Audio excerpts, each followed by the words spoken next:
Bom dia você que está com a gente aqui, que está participando de mais um estudo bíblico na nossa EBD Online, a melhor escola do mundo. Amado irmão, amada irmã, sabe que momento que é esse agora?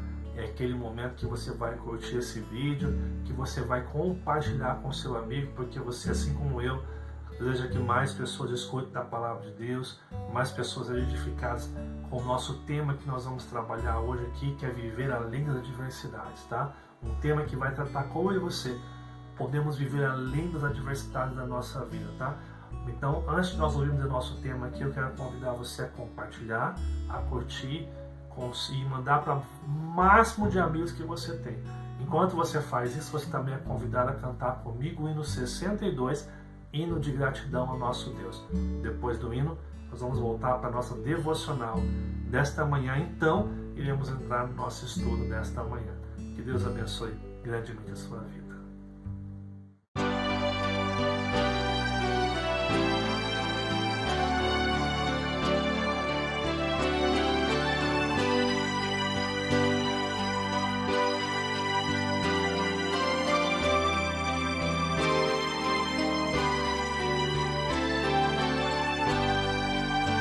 Graças te dou por tudo que me deste, primeiro a salvação em meu Jesus. Graças te dou por tudo que fizeste, por este pecador salvou na cruz.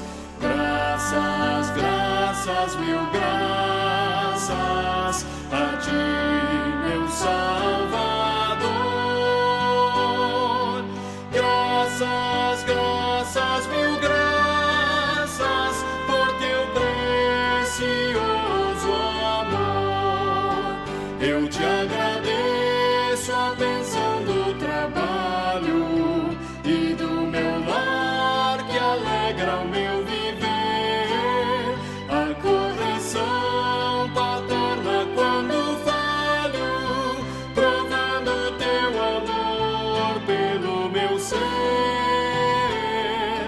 graças, graças, mil graças a ti, meu Salvador. Graças, graças, mil graças por teu precioso amor. Eu te agradeço o pão de cada dia, a água que alivia a sede e o sol que aquece a pobre gente fria. São bênçãos que enchem a terra de fartura. Graças, graças, mil graças a ti, meu Salvador. Graças, graças, mil graças por teu precioso amor.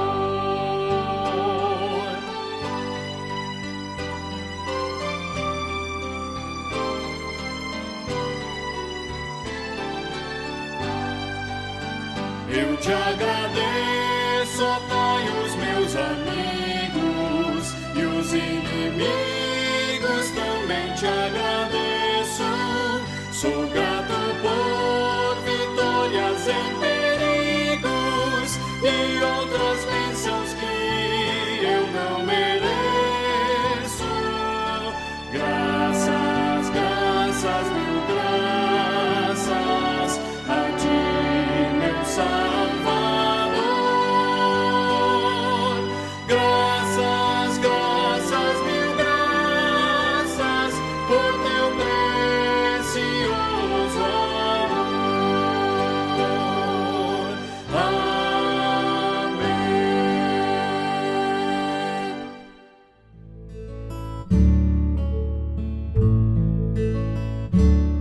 Louvamos a Deus por um hino tão tremendo, né, amados? Como é que é bom a gente louvar a Deus nesta manhã de domingo. Obrigado aí a você que já compartilhou esse vídeo, tá? Nossa, está ajudando muito o nosso canal, muita página da nossa igreja aí. A gente agradece a você por ser um missionário aí e nos ajudar compartilhando para vários amigos e comentando e curtindo também. Se você não se inscreveu, se inscreve no nosso canal. Se não curtiu a página do Facebook, faz isso agora, porque isso não vai te custar nada, tá bom? Quero convidar você para o momento devocional do nosso EBD online aqui agora, tá? E hoje eu quero convidar você a abrir sua Bíblia num texto muito conhecido, que é o Salmo 23. Nós vamos ler agora o verso 4. Apenas o verso 4 é o texto que nós vamos estar refletindo nessa manhã. O texto fala assim: ainda que eu ande pelo vale da sombra da morte, não temerei mal nenhum, porque tu estás comigo, o teu bordão e o teu cajado me consolam. Alguns detalhes importantes que esse texto muito conhecido nos traz nessa manhã, que eu queria abordar com você aqui nessa reflexão esta manhã. Em primeiro lugar, o texto fala: ainda que eu ande pelo vale da sombra e da morte. Vale da sombra e da morte aqui é aquilo que está significando no texto as adversidades, os momentos de angústia, os momentos que nós estamos assim profundamente angustiados, profundamente rendidos a uma luta. Ele diz: ainda que eu ande. E a primeira lição que eu quero trazer aqui hoje, nesse texto, desse verso apenas, é o seguinte: nós vivemos muitas vezes uma ilusão de achar que ser cristão, nós temos um antídoto quanto às crises e adversidades. Amados irmãos, mesmo sendo cristão, nós passamos por adversidades. Nós passamos por luta, nós passamos por dias difíceis, né? Jesus no Getsemane estava ali angustiado e ele estava orando a Deus, dizendo: Deus, se for possível, passa de mim este cálice, mas não seja feita a mim, sim a tua vontade. Ou seja, o próprio Deus Salvador, ele enfrenta dias de angústia e depois enfrenta a dolorosa morte de cruz. Um fardo pesado. E ele era o Filho de Deus, que podia simplesmente estalar os dedos e muitos anjos estavam ali para livrá-lo. Mas ele enfrenta a dor, por quê? Porque isso fazia parte de um processo de resgate de todos nós. Nós precisamos entender, amados, que ser cristão não é estar livre de adversidades. Nós passaremos por adversidades, então nós temos que aprender o que é a adversidade. O que o texto vai dizer aqui, que é a segunda lição. Ainda que eu ande pelo vale da sombra da morte, não temerei mal algum. Ele diz: nós não precisamos ter medo diante das adversidades, diante das crises, diante das incertezas. Nós não precisamos ter medo. Por quê? Porque tu estás comigo. A segunda lição que nós encontramos aqui é que Deus está conosco em meio às adversidades.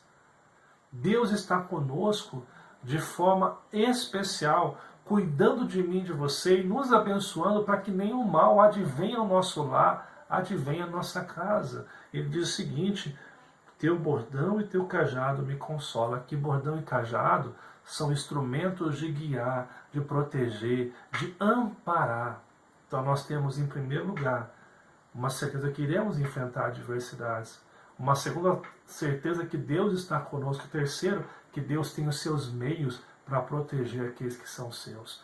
Deus não abandona aqueles que são seus. E a palavra do Senhor diz, o próprio Jesus diz na sua palavra: no mundo tereis aflição, mas tem de bom ânimo. Sabe por quê? Porque ele venceu o mundo. Nós caminhamos na confiança de que aquele que venceu a cruz, aquele que venceu o mundo, aquele que nos salvou na cruz, é poderoso e fiel para sustentar as nossas vidas, mesmo diante das adversidades. E é isso que nós cremos quando lemos a palavra e oramos ao Senhor, porque cremos que Deus está conosco para nos abençoar, para fazer nova todas as coisas. Assim, amados irmãos, eu quero nesta manhã de domingo orar, pedindo que Deus nos abençoe no estudo da sua palavra, com esse tema: viver além das adversidades. Que a gente possa ser abençoado, iluminado pelo Espírito Santo nesta manhã para aprender. Eu quero convidar você aqui agora a orar comigo e preparar o seu coração para o estudo desta manhã. Amado e bondoso Deus, muito obrigado porque o Senhor se faz presente. Muito obrigado porque nós temos a certeza de que o Senhor é o nosso bom pastor que cuida da gente e está protegendo a nossa vida. Muito obrigado porque apesar das adversidades nós sabemos que o Senhor está cuidando da gente, que o Senhor está protegendo a nossa vida, que o Senhor está conosco e tem meios de proteger aqueles que são seus. Muito obrigado porque o Senhor não nos prometeu nos livrar de todo mal, mas o Senhor prometeu estar conosco em meio a todas as adversidades, todo o mal que nós enfrentamos, Pai.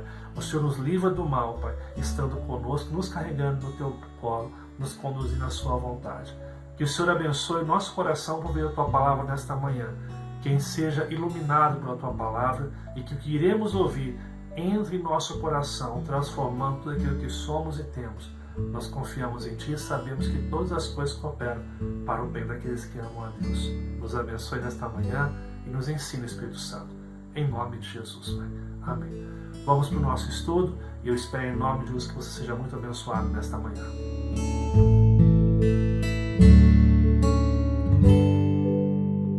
Passamos agora então para o nosso estudo.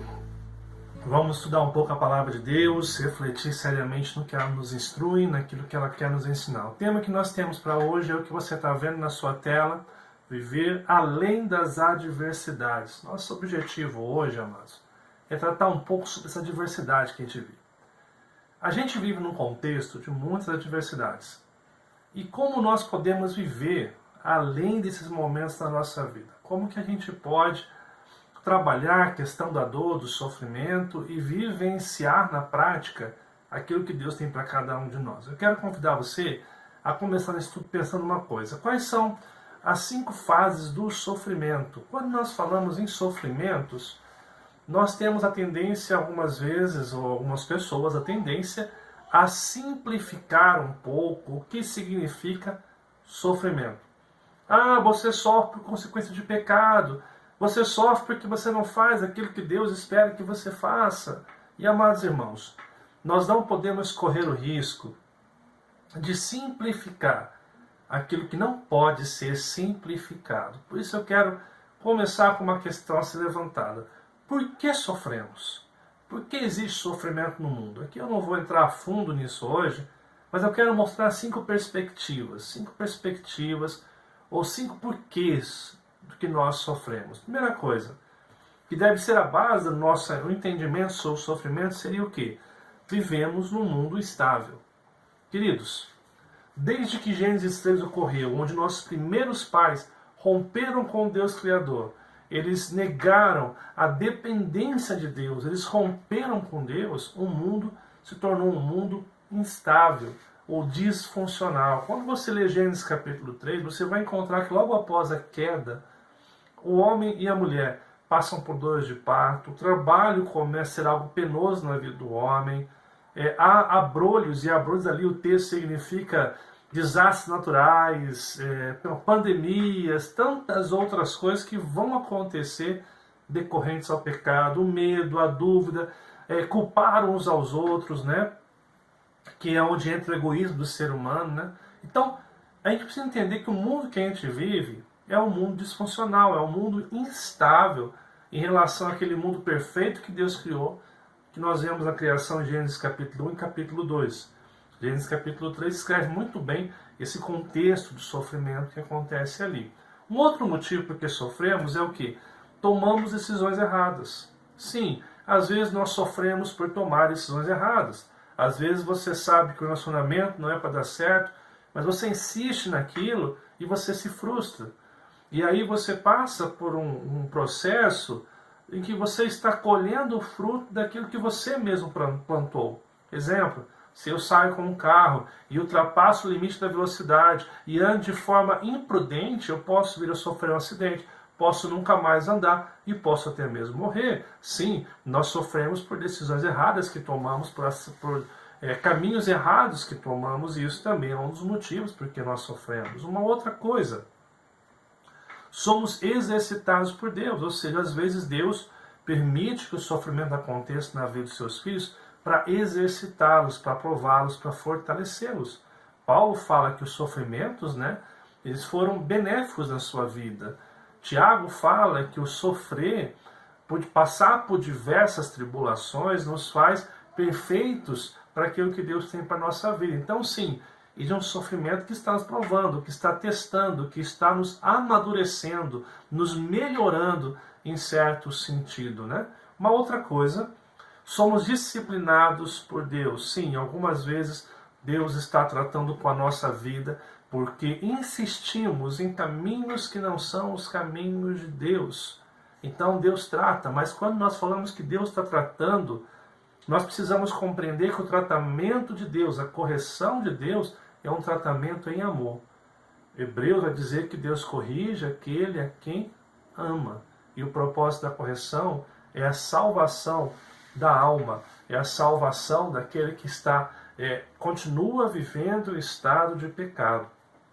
Uma outra e última coisa, porque sofremos, somos alvos da intimidação do nosso inimigo. Aqui sim, às vezes Satanás se levanta para nos intimidar, para dizer que talvez não vale a pena caminhar com o Senhor. Por exemplo, você está caminhando com Deus e começa a viver a vontade de Deus e fala: Deus, eu quero te servir, eu quero fazer a sua vontade. Quando chega segunda-feira no seu serviço, as coisas parecem que mudam completamente. E aí você fala: será que vale a pena servir a Deus?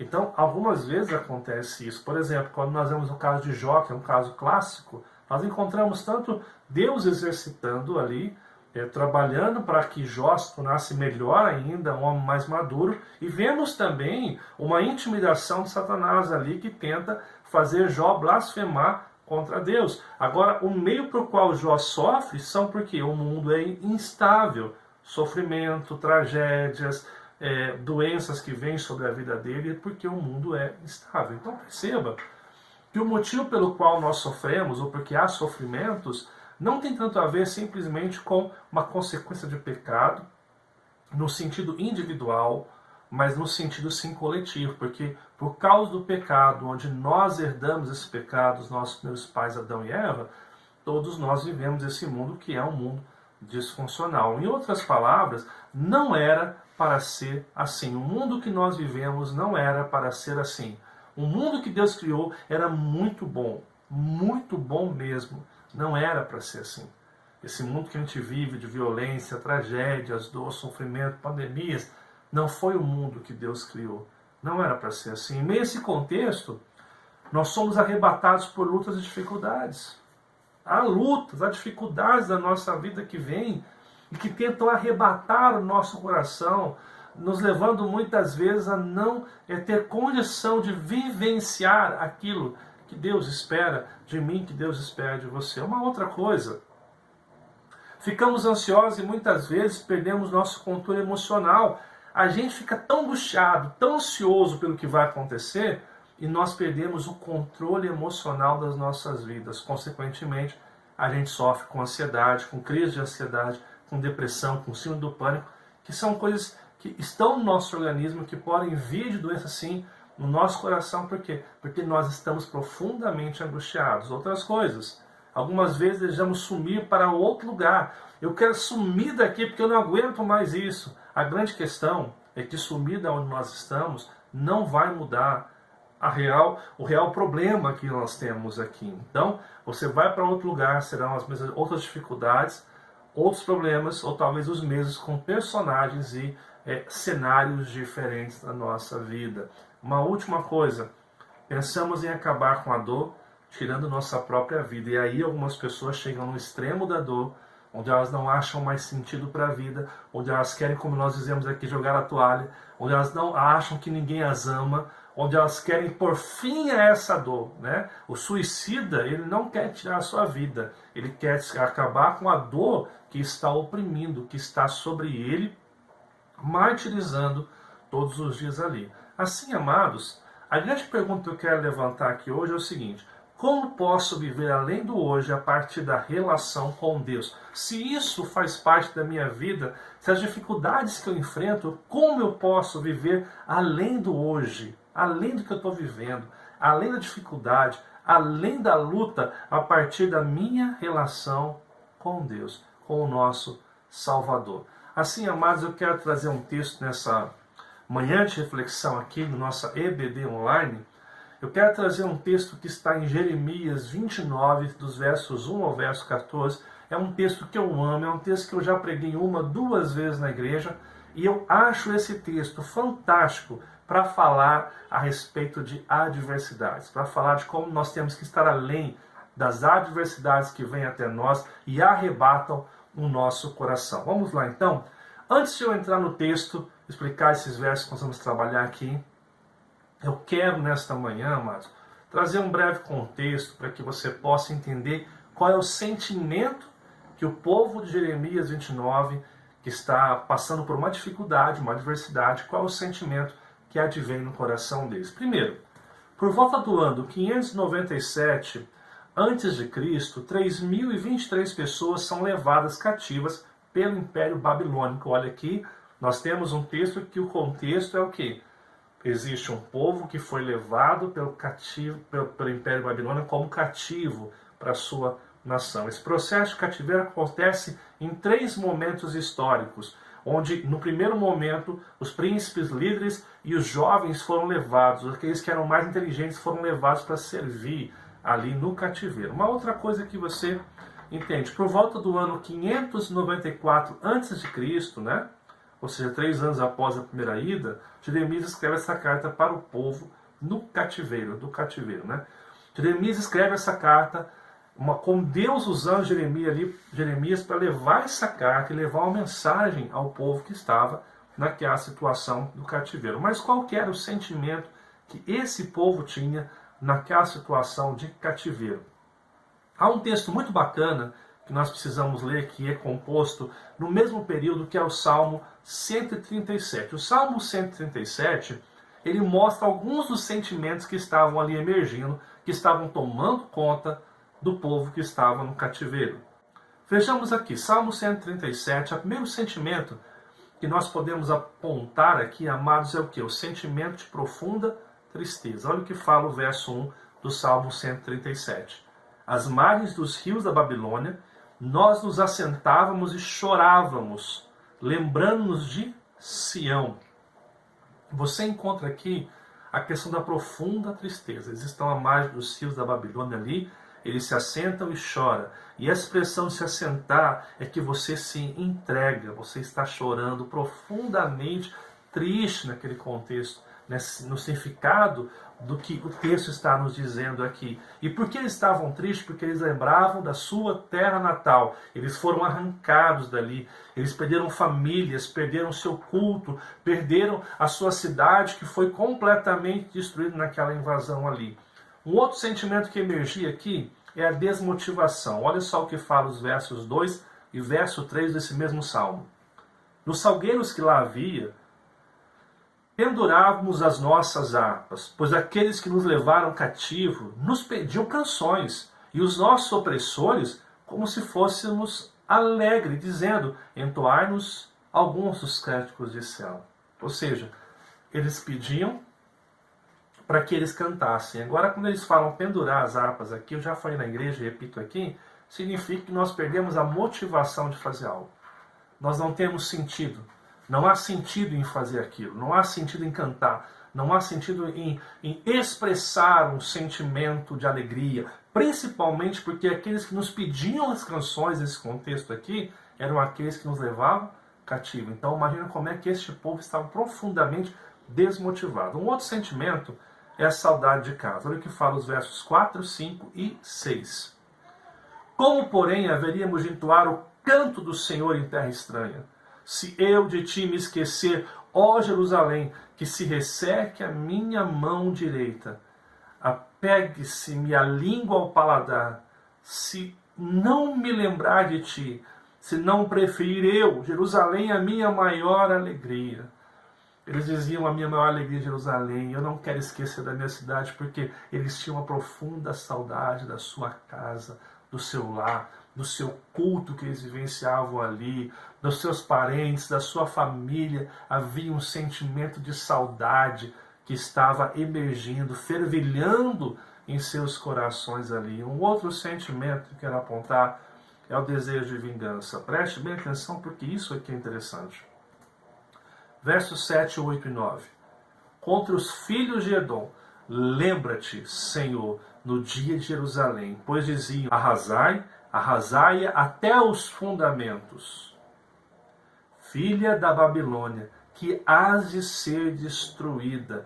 Feliz aquele que te der o pago do mal que nos fizeste. Feliz aquele que pegar os teus filhos e esmagá-los contra a pedra. Ou seja, olha um requinte de crueldade naquilo que é o desejo do coração deles. Eles tinham um forte sentimento do que? Vingança. E essa vingança era permeada, recheada com requinte de crueldade. Às vezes a gente tem rixa com algumas pessoas, mas nunca pensa no mal no filho do nosso inimigo, né? Ou daquele que nos faz mal. Mas aqui, gente, as pessoas estavam com um sentimento de tanta raiva, tanta agonia, um sentimento tão ruim no coração, que o desejo deles era o quê? Que as pessoas esmagassem contra a pedra a cabeça dos seus filhos, que eles tivessem o dobro, que eles realmente sofressem tudo aquilo que fizeram contra eles. É nesse contexto, amados, é nesse sentimento que tristeza, desmotivação, saudade de casa, desejo de vingança, que preste atenção, são sentimentos que muitas vezes nos advêm, muitas vezes nos arrebatam em meio às crises e adversidades. Todos nós estamos passíveis a ter esses sentimentos. E é nesse contexto que nós precisamos, como cristãos, repensar aquilo que Deus quer na nossa vida. Assim, pensamos no sentimento do povo em Jeremias 29, dos versos 1 até o verso 14. Eu começo aqui a reflexão hoje, tratando dos 3 primeiros versos. Vamos lá.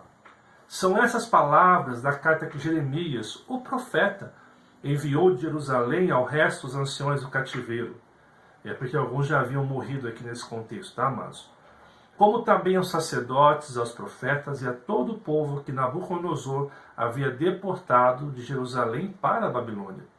Depois que saíram de Jerusalém o rei Jeconias, a rainha mãe, os oficiais, os príncipes de Judá e Jerusalém e os carpinteiros e ferreiros, a carta foi mandada por intermédio de Elasa, filho de Safã, e de Gemarias, filho de Uquias, e dizia. E eu vou entrar no que vai dizer aqui com a mensagem de Deus. Agora, alguns detalhes, né?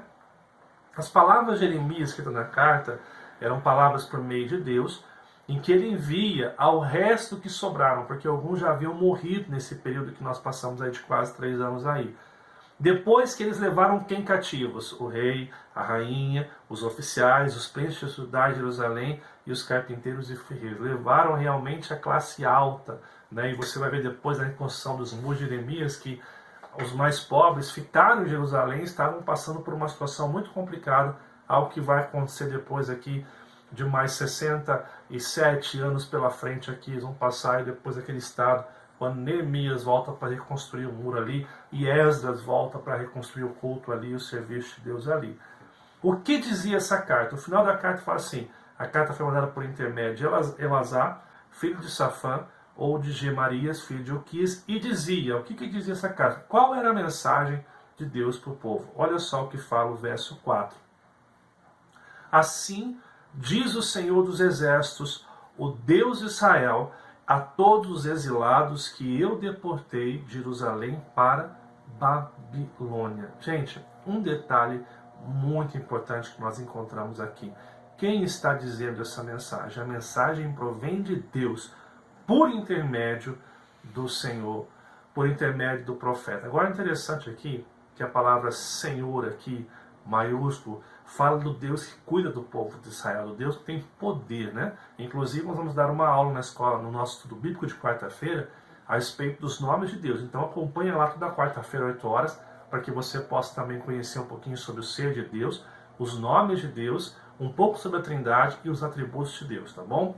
Nós vamos entrar um pouquinho mais lá, vamos estudar essa palavra Senhor em caixa alta na nossa Bíblia, tá ok?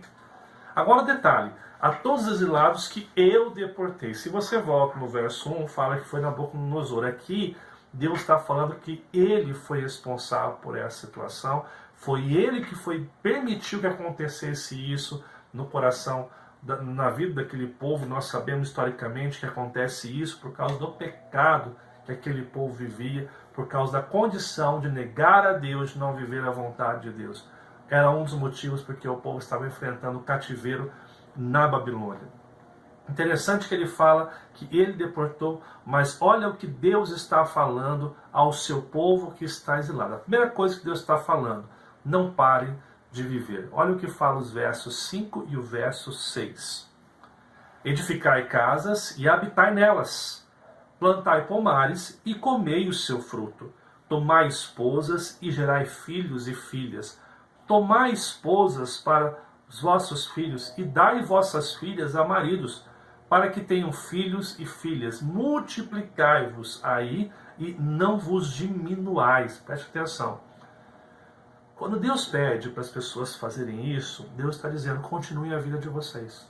Independente de onde vocês estão, independente do estado, independente da adversidade que você está vivendo. Uma das coisas que é muito natural, no meio da adversidade, é as pessoas pararem, congelarem, não conseguirem ir para frente nem para trás. Deus diz ao povo que está ali amargurado, que está com raiva, que está ruminando ali a situação, o seguinte: continuem a vida de vocês. A adversidade que você enfrenta hoje não pode neutralizar os seus passos. Nós devem continuar caminhando mesmo diante das adversidades, mesmo diante do sofrimento. A primeira coisa que Deus pede ali: continue vivendo, continue, caminhe, não parem, não congelem, não se privem de continuar vivendo como Deus quer que vocês vivam. Uma outra coisa que Deus pede: ore por seu inimigo. Olha o que fala o verso 7. Procurai a paz da cidade, para onde vos desterrei, e orai por ela ao Senhor, porque na sua paz, preste bem atenção, vós tereis paz. Olha o que Deus está pedindo aqui para o povo. Queridos, orem por aqueles que oprimem a sua vida. Orem por seus inimigos. Interessante que o próprio Jesus fala isso, né?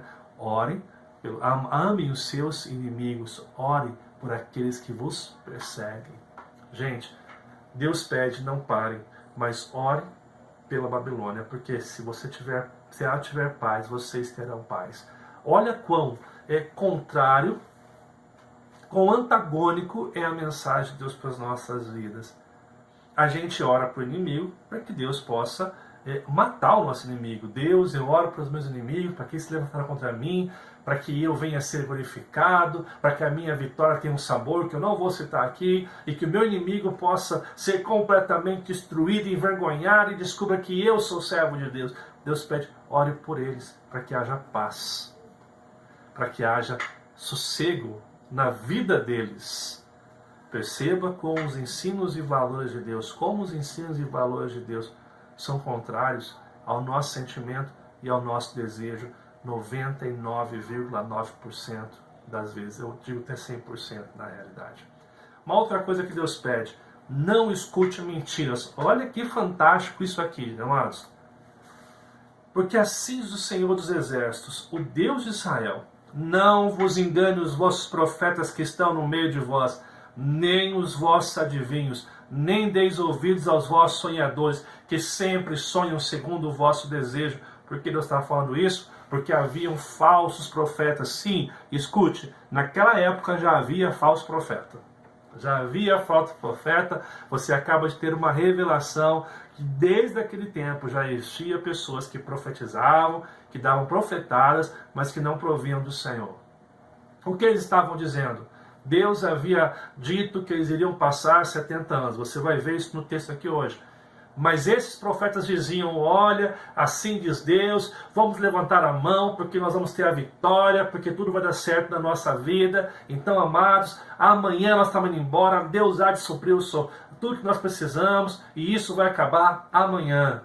E aí o povo, com raiva, irado, quer voltar para casa, e escuta o que quer ouvir.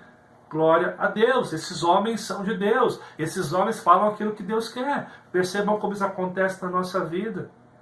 A gente não quer uma igreja que nos ensine o que nós temos que fazer, que confronte os nossos erros e pecados, mas quando alguém diz assim do Senhor: tudo te vai bem, você vai ser próspero, tudo vai ser bom, seus inimigos vão ser destruídos, a gente quer, porque isso faz parte do desejo do nosso coração.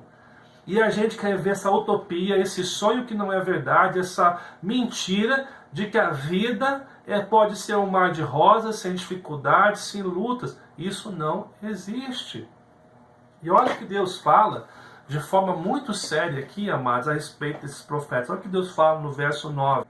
Porque falsamente vos profetizam eles em meu nome. Eu não os enviei, diz o Senhor. Mais uma vez, caixa alta, falando da grandeza de Deus, do Deus que tem controle sobre todas as coisas. Deus fala, eles falam falsamente. Preste bem atenção, amados. Preste bem atenção e guarde isso aqui. nem todo que profetiza, nem todo que dá profetada e fala assim diz o Senhor, é enviado de Deus. Toma cuidado com o que você segue. Se não tiver nas Sagradas Escrituras, se não for a palavra de Deus, se não acontecer com a palavra de Deus, muito cuidado com quem profetiza e fala o que você quer ouvir e não aquilo que a Bíblia quer que você viva de forma diferente na sua história, na sua caminhada. Deus fala, vos profetizam ele em meu nome e não os enviei, diz o Senhor. Queridos, olha que sério isso. Então, para esse povo, Deus está dizendo, não parem de viver. Continuem a vida de vocês, independente do lugar que você esteja, independente da luta que vocês estão vivendo.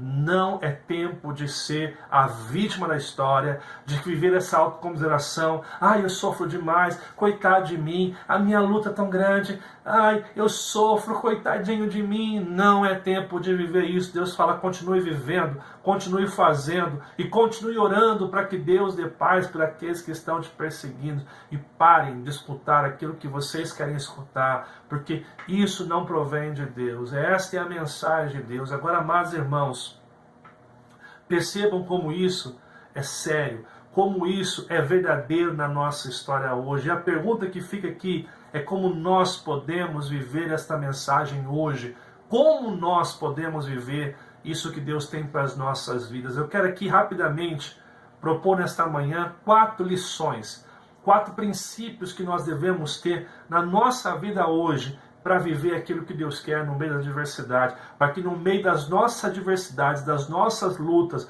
nós não venhamos a congelar, que nós continuaremos caminhando, orando por aqueles que nos perseguem, orando por aqueles que querem o nosso mal e não escutando mentiras, aquilo que a gente quer ouvir, mas vivendo a palavra de Deus na sua íntegra. Como nós podemos fazer isso hoje? Em primeiro lugar, preste bem atenção, confie no caráter de Deus.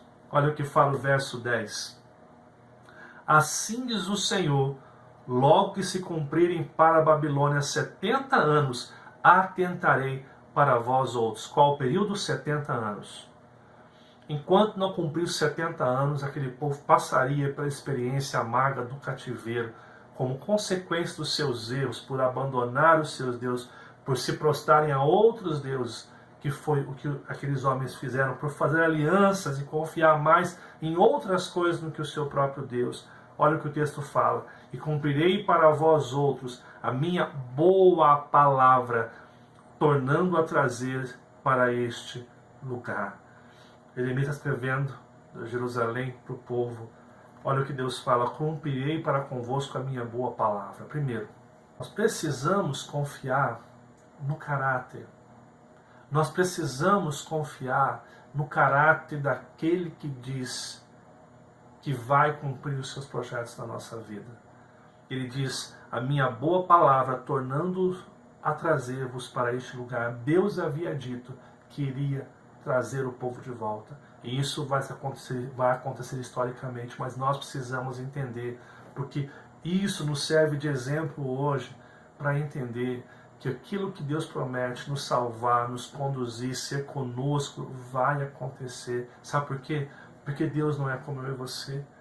Deus não tem um caráter como eu e você que muda de opinião, que hoje está na boa, mas amanhã está mal, que hoje é espiritual e amanhã joga a toalha. O caráter de Deus é completamente diferente do nosso caráter.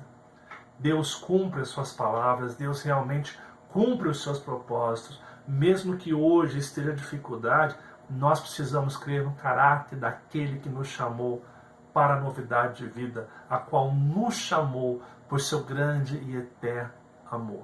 Nós precisamos confiar no caráter daquele que nos chama, no caráter daquele que faz nova todas as coisas em nossa vida. O que o texto diz aqui, amados irmãos, é: Deus irá cumprir os seus propósitos, por isso confie no caráter desse Deus que cumprirá os seus propósitos na nossa vida, na nossa história.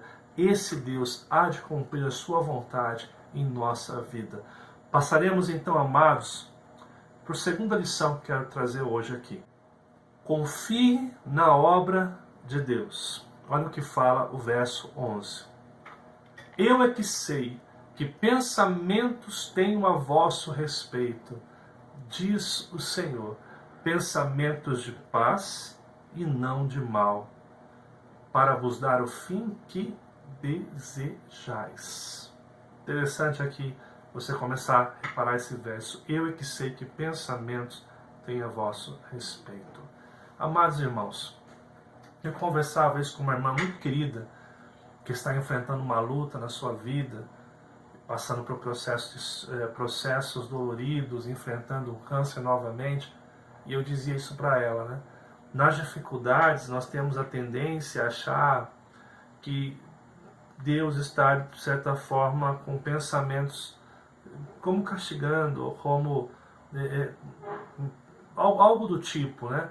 Mas é nesse contexto que nós lembramos que os pensamentos de Deus não são os nossos pensamentos. E Deus pensa pensamentos de paz, porque o texto fala pensamentos de paz e não de mal, para vos dar o fim que desejais. Perceba que nesse contexto, nessa realidade, Deus fala, olha, eu não sei o que você está pensando, mas eu sei que pensamentos têm a vosso respeito. Talvez aqui, e talvez não, digo com certeza aqui o povo, ele tinha a seguinte ideia, como nós, o povo de Deus, podemos estar passando por isso, como o nosso inimigo, povo pagão, que era um povo cruel, a Babilônia, faz isso com o povo de Deus, né? E aí talvez as pessoas de fora olhassem para aquele povo de Deus e falam, povo, coitado, esse povo Deus abandonou. E Deus fala, olha, eu que sei que pensamentos têm a vosso respeito. São os meus pensamentos que devem prevalecer. É a minha vontade que vai prevalecer na sua vida. E são pensamentos de paz e não de mal, para vos dar o fim que vocês desejam, que é o descanso para a alma de vocês. Interessante que Deus fala isso, tendo ainda pela frente 67 anos de cativeiro. Mas Deus fala, independente do cativeiro, da luta que vocês enfrentarem, das dificuldades, o meu pensamento sobre vocês não muda. E tudo que eu estou fazendo coopera para um pensamento de paz para a sua vida. Quando nós passamos por adversidades e nós somos tentados ou pensamos em nosso coração que Deus está simplesmente nos castigando porque tem raiva de nós, porque Ele nos esqueceu, porque nos abandonou, nós precisamos fazer emergir no nosso coração e na nossa mente que Deus está cuidando de nós e que o pensamento de Deus a nosso respeito é um pensamento de paz e Ele está trabalhando em algo positivo para a nossa vida e história. Deus não é um Deus que as pessoas prefiguram como um Deus que está com o raio na mão jogando e castigando as pessoas. Quando Deus castiga para a salvação. Quando Deus disciplina para a salvação. Deus não é condizente com o pecado, Deus não é conivente, Deus não aceita o pecado, porque o pecado fere a sua glória. Mas Deus trata com a nossa vida para nos libertar da escravidão do pecado. E quando nós passamos por adversidades, muitas vezes nós temos dificuldades de olhar a situação. E Deus pede, olha, eu é que sei que pensamentos têm a vosso respeito e são planos de paz e não de mal, para vos dar o fim que vocês desejam, para transformar a vida de vocês. Uma terceira coisa que nós encontramos aqui. Busque a Deus em oração. Olha o que fala o verso 12.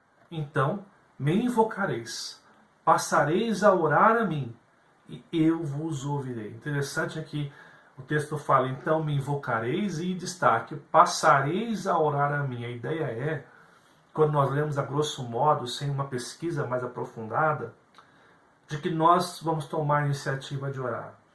Sabia que não é isso? O texto aqui está dizendo que a motivação para nos levar a orar também procede de Deus. É Deus que, através dos seus soberanos planos, da sua sábia decisão e controle de todas as coisas, Ele está fazendo situações, preparando cenários para que eu e você possa ir a Deus em oração, buscar a sua vontade. Deus diz que tudo o que está acontecendo na nossa vida de adversidade está preparando um meio para que eu e você nos rendamos a Ele, clamamos a Ele e confiamos plenamente no que Ele tem para as nossas vidas. Nós somos chamados, em meio às adversidades, a buscar a Deus em oração. Olha que interessante, porque logo depois que Ele fala, passareis a orar a mim, Ele dá uma afirmação, eu vos ouvirei. Ou seja, nós não estamos orando a um Deus que não nos escuta. Nós não estamos orando a um Deus que simplesmente vai tapar os ouvidos e não vai querer nos ouvir. Nós estamos orando a um Deus que vai nos ouvir. Um Deus que tem poder para mudar a tua realidade, mesmo que você enfrente a adversidade, mesmo que você hoje esteja enfrentando uma luta que você acha que é impossível de passar, Deus está te convidando sim a uma mudança de vida através da oração, confiando que a oração tem o poder que Deus nos dá para mudar realidades conforme a vontade de Deus. Nós não mudamos os planos soberanos de Deus, mas nos adequamos à compreensão da sua vontade, que é boa, perfeita e agradável. Nós encontramos nos Salmos muitas vezes os salmistas dizendo: Deus é o meu socorro, na minha angústia clamei ao Senhor e Ele me escutou, clamei ao Senhor, livre-me da morte. Ou seja, no meio da dificuldade nós somos convidados aqui à oração, a buscar a Deus. E é Deus quem permite alguns cenários na nossa vida para que a gente venha se render a Ele em oração e buscá-lo com firmeza de coração. Assim, amados irmãos, eu passo então para o último conselho. Busque a Deus de forma integral. Olha o que fala o verso 13. Buscar-me-eis e me achareis, quando me buscar de todo o vosso coração. Detalhe, quem está buscando não vai fazer uma busca às cegas que não vai encontrar. Quem busca vai encontrar ao seu Deus. Aquele que busca a Deus vai encontrar a Deus. Vai encontrar o soberano Deus da sua vida. Detalhe, quando me buscares de todo o vosso coração. Nós vamos encontrar a Deus quando nós derramarmos sobre Ele todo o nosso coração. Interessante aqui porque a expressão coração ela tem a ver com o nosso sentimento, daquilo que é o nosso ser. O que Deus está falando aqui por meio dessa expressão é o seguinte: Deus quer você totalmente para Ele. Que você se renda por completo, que você abra o seu coração e todas as áreas da sua vida para aquele que tem poder para mudar a sua história. Deus não quer partes de você, Deus não quer que você abra só algumas partes da sua vida, Deus quer você por inteiro, de forma integral. Você é convidado a buscar a Deus de maneira integral. Você é convidado a se render a Ele de forma integral, confiando que Ele, o Senhor de todas as coisas, tem poder para mudar a sua história, tem poder para mudar a sua vida e para transformar tudo aquilo que é necessário no seu coração, para transformar você em um instrumento da obra de Deus a cada dia. Assim, amados irmãos, como viver além das adversidades? Em primeiro lugar, nós precisamos confiar no caráter de Deus. Quem prometeu é fiel para cumprir. Deus não muda de opinião a nosso respeito. Segundo, confie na obra de Deus. Deus faz uma obra boa, perfeita e agradável. Os planos de Deus não podem ser frustrados. Os planos que Deus tem são planos de paz para a sua vida. São planos de restauração para a sua vida. Terceiro, busque a Deus em oração.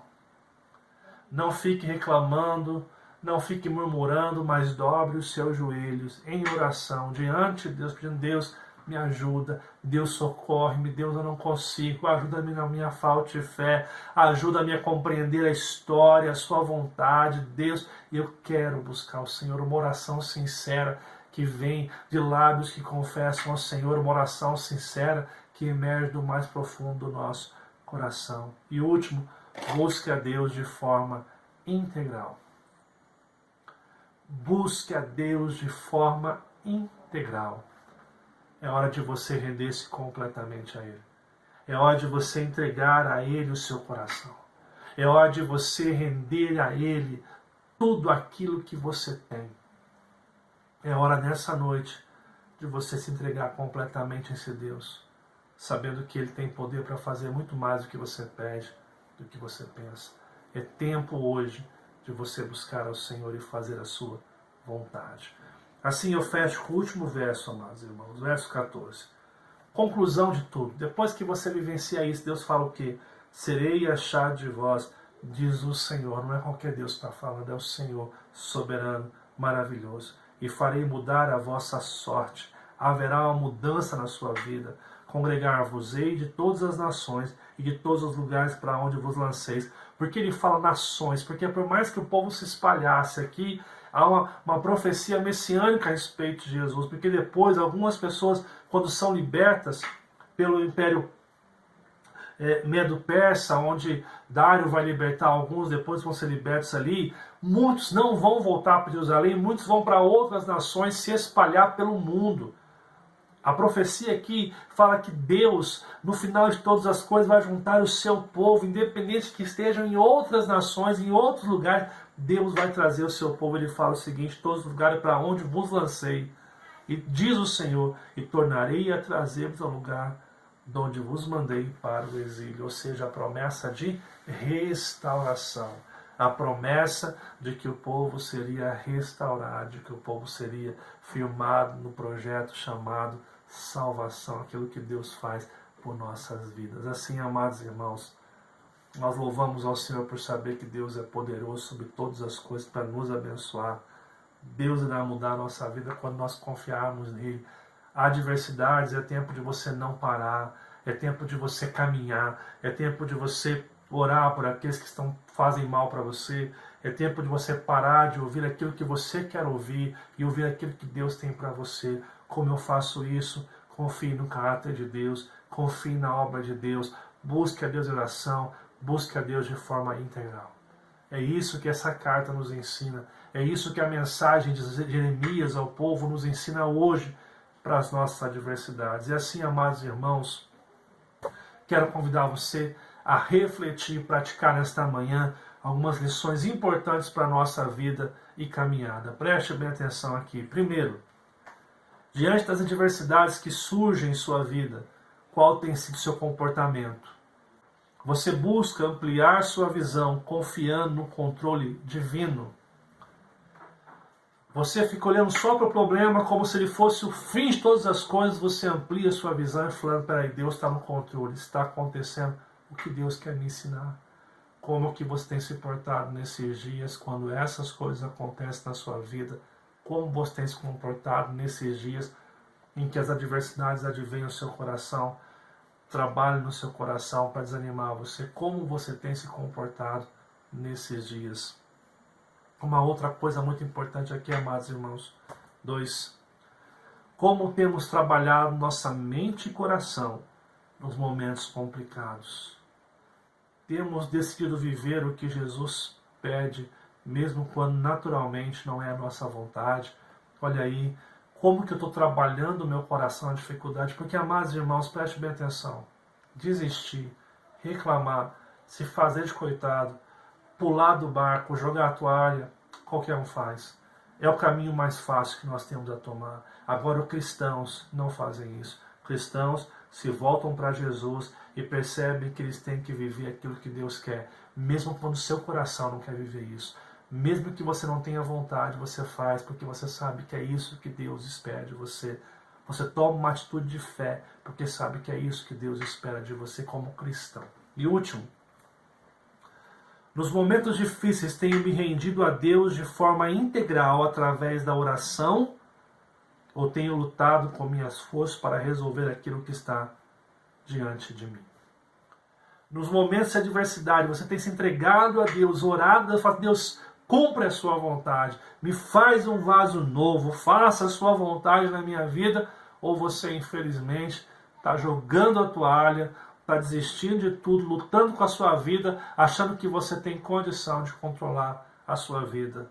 Meu amado irmão, minha amada irmã, nós não temos condições de controlar a nossa vida. Nós precisamos de Deus. Nós precisamos de um Salvador que nos abençoe, que nos mude e que nos faça aquilo que Ele tem para fazer a cada um de nós. Que nesta manhã você possa, diante das adversidades, viver além delas, confiando no cuidado de Deus, no caráter, confiando que Ele está cumprindo a sua boa obra, buscando a Deus em oração e se rendendo completamente a Ele. Esse é o convite que eu tenho para você nesta manhã de domingo, e que Deus possa, por meio desse desafio da palavra de Deus, abençoar a sua vida e mudar completamente a sua história. Que Deus te abençoe, em nome de Jesus. Louvamos a Deus porque temos a certeza que Deus está conosco.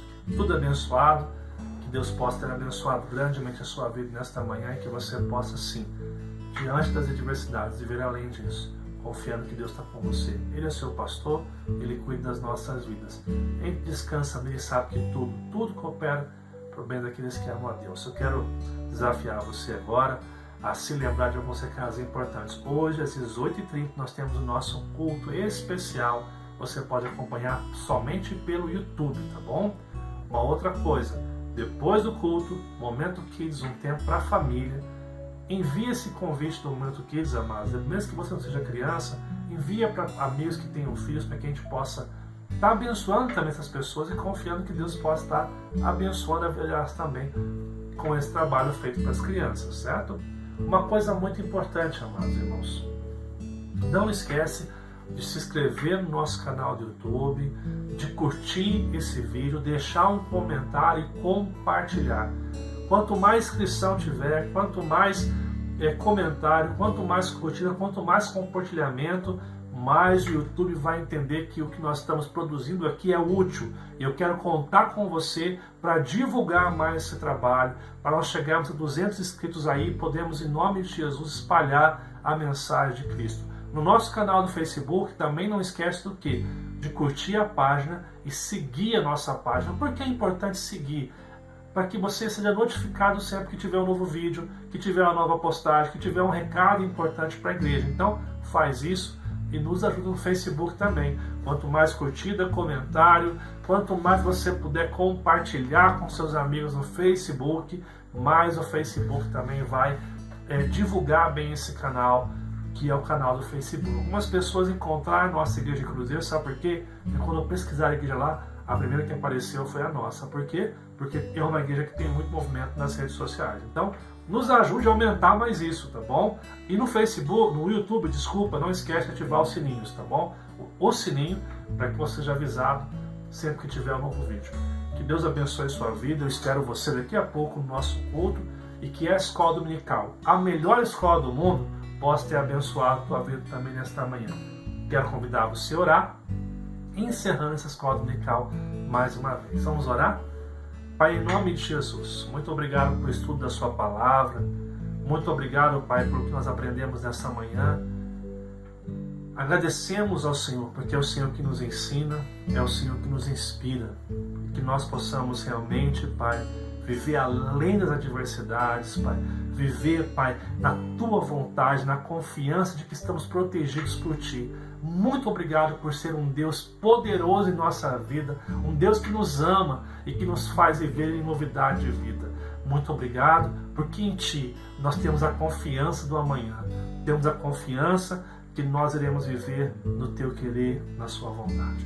Que Deus nos abençoe nesta manhã e abençoe o nosso culto, abençoe o nosso trabalho com as crianças nesse dia. É o que te pedimos em nome de Jesus. Que Deus abençoe, um excelente domingo para você em família.